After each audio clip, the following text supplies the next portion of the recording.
Hello, dear friend, dear teacher. In this opportunity, we are going to talk about Confucionism, and I hope you enjoy the video. Well, the video is divided in three parts. Firstly, we're going to make an introduction about the religion. Then we are going to develop the topic, showing some interviews that we made. And to conclude, we're going to show a short video that tries to explain the Confucianism. Okay, the Confucianism is an interesting religion to be studied. Okay, let's begin. I'm going to talk about the Confucianism. I'm going to make an introduction of the topic and the principal character that is Confucius.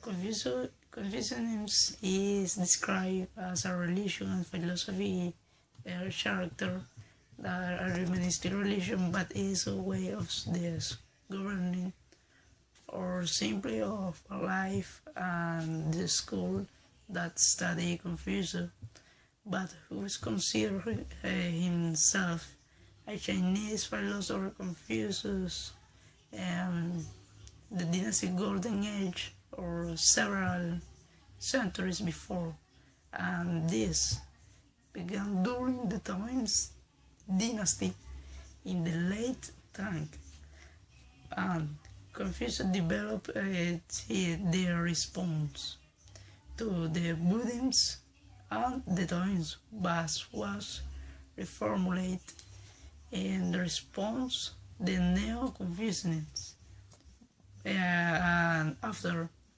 the Taoism was adopted as a basis of the imperial exams when and core philosophy of the scholar official class and the son of the dynasty. Well, after listening to a little introduction about what is Confucianism by my friend Nicholas, it's time to show you some interviews that we made to different persons, and they show what they know about this religion. It's very interesting to see that people have not a clear idea about this religion is. The reason of this is because Confucianism is a religion that is mostly practiced in Asian countries, for example, China or Japan. So well, now let's begin with the interviews, and then we are going to take some conclusions. First question is, what do you think about Confucius? And what's the importance of him in the religion and Así in que the la vida history? de Confucio transcurrió en las postrimerías, es decir, en el último periodo del siglo 8 al 5 antes de Cristo, es decir, al final de este siglo. Y se dice que él lo apodaban el gran sabio, ¿ya? Recibió una educación que, ¿cómo te digo? Era propia o era prerrogativa de las personas que pertenecían a la nobleza. Sin embargo, él se ganó ese permiso o beneficio. Se dice que llegó a tener más de 3.000 alumnos y que él no tenía, digamos que, preferencias o prerrogativas para tener a sus alumnos, ya que tenían que ser nobles para que pudieran estudiar, sino que él aceptaba a sus alumnos de cualquier estrato, y él lo que les exigía era que ellos le dieran cosas a cambio, como decía hoy en día, que le pagaran por la matrícula, ¿ya? Pero él la aceptaba de cualquier estrato. Dicen que sus alumnos llegaron a ser sabios e inteligentes como él lo fue. Y ¿qué más te digo? Dice que el confucianismo llegó a elevarse a una posición hegemónica, es decir, a tomar una posición superior dentro del gobierno y dentro de, digamos que de la China feudal. Él vivió en un estado que era el más próspero culturalmente, y sus teorías databan de una estricta ordenación jerárquica de la sociedad y de las transformaciones políticas que correspondían con los intereses de la clase, que correspondían con los intereses que tenían la clase gobernante y favorecían la estabilidad de la estabilidad social de la época, ¿ya? Hacía énfasis en lo que tenía que ver con la norma de conducta, con el orden, y consideraba un pecado grave la desobediencia de un súbdito. O sea, que él decía que un súbdito tenía que ser obediente a la persona que tenía una mayor jerarquía. E igualmente eso lo llevaba al ejemplo entre un padre, tenía que siempre ser humilde y ser obediente a sus padres. Y que esto iba a permitir que existiera un orden dentro de la sociedad en la que vivían, que eso permitía que no se corrompiera. ¿Ya? Básicamente en eso radicaba su teoría. Así que siglos más tarde fue que la China comenzó a centralizar su política y tomaron las doctrinas de Confucio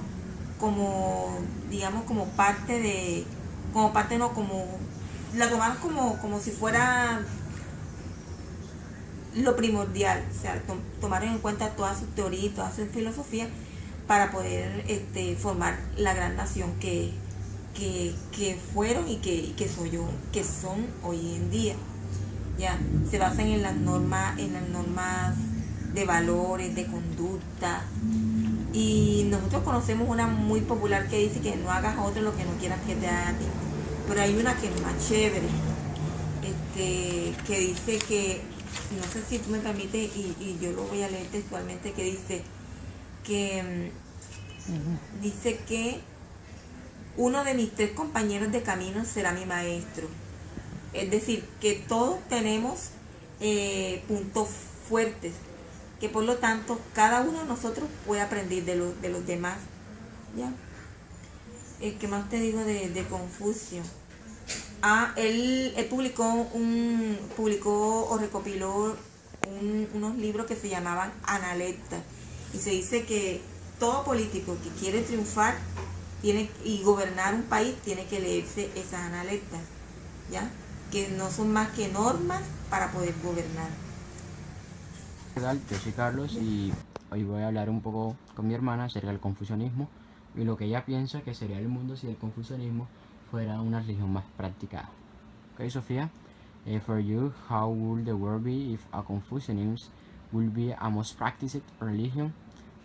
Sofía, voy a esperar tu respuesta. Sofía, I'm waiting for the answer. El confucianismo fue una doctrina moral y religiosa, pero transciende más en un movimiento filosófico y teológico que en un movimiento religioso. Fue creado por los seguidores de Confucio, un emperador chino que nació hace 500 años antes de Cristo. Se basa en 4 libros sagrados y 5 principios relativos al confucianismo. Si esta práctica fuera constante, el mundo tomaría en torno la vida animal, la vida vegetal, la vida humana como un ambiente armonioso.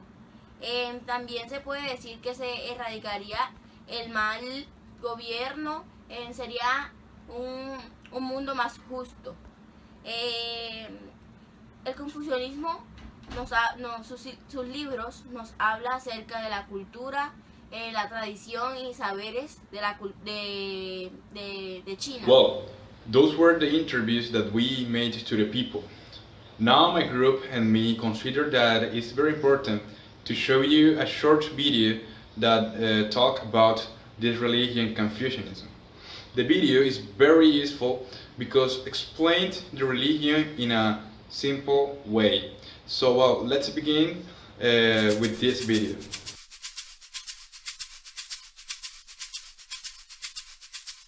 We know very little for certain about the life of the Chinese philosopher Confucius. He's said to have been born in 551 BC in China. He may have been a student of the Taoist master Lao Tzu. According to tradition, he began government service and served many roles, including Minister of Crime under Duke Ding in the state of Lu. However, Confucius and the Duke fell out after the Duke received a present from a neighbouring ruler, 80 beautiful women and 124 horses. The Duke spent all his time riding horses and being entertained by the women, which Confucius found deeply improper for a ruler. So he left the court and wandered for years.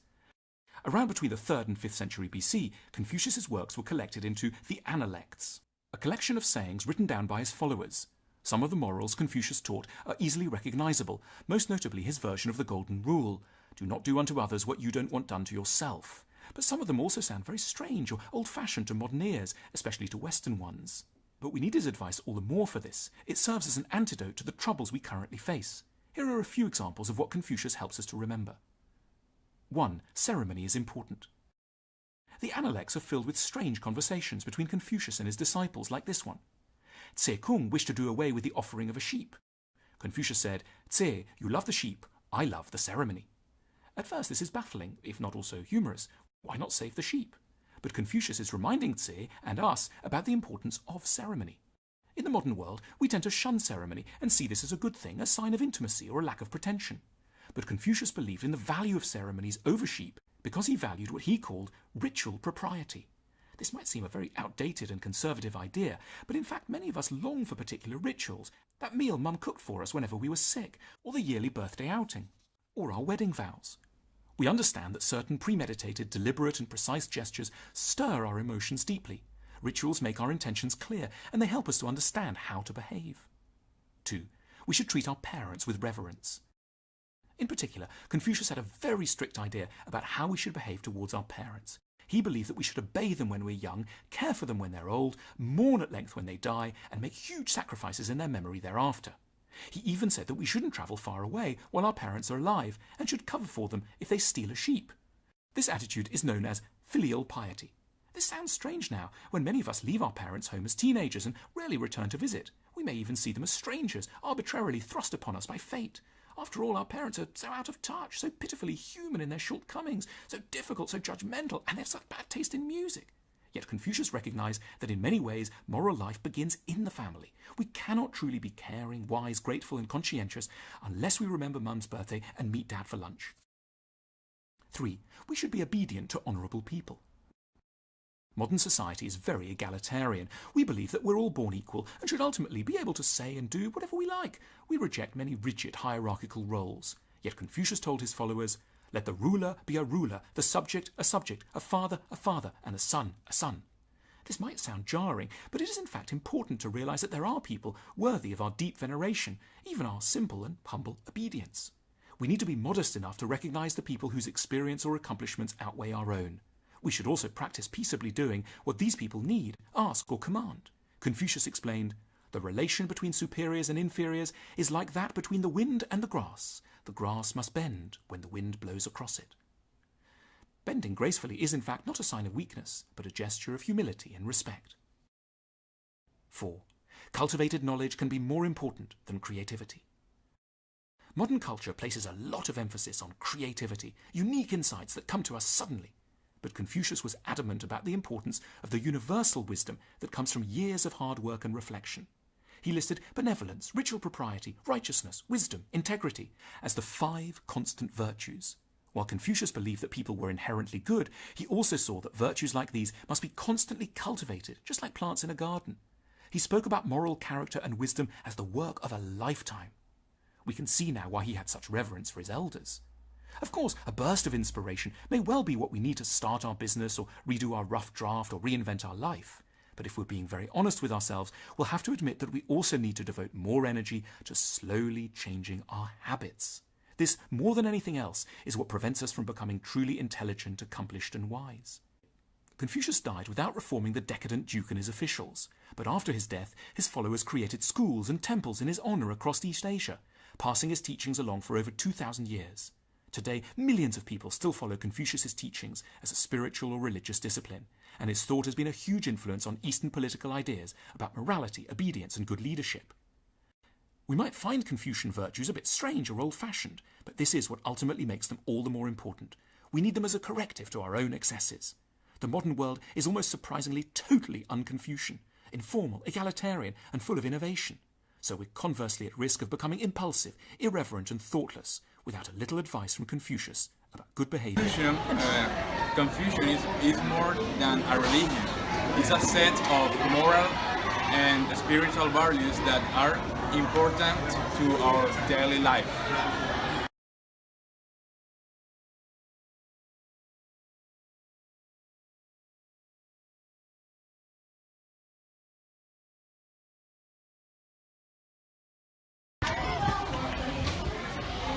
Toma dos. Dear morning, no, good morning, hello. Hello. ¿Estás grabando? Hello, dear friends. After listening a little introduction about what is Confucianism, Bueno, estamos aquí en el backstage de nuestro video. Nuestro próximo video is coming soon. Y bueno, espérenlo pronto, ¿sabes? Estamos ready, tú sabes. Tú sabes, papi, que esto va fuerte. Estamos aquí con gente fuerte. Lo que ella piensa acerca de cómo sería el mundo si la religión fuera más práctica. Ok, Sofía, for you. ¡Ah! ¡Me barré! Ah, la cagué.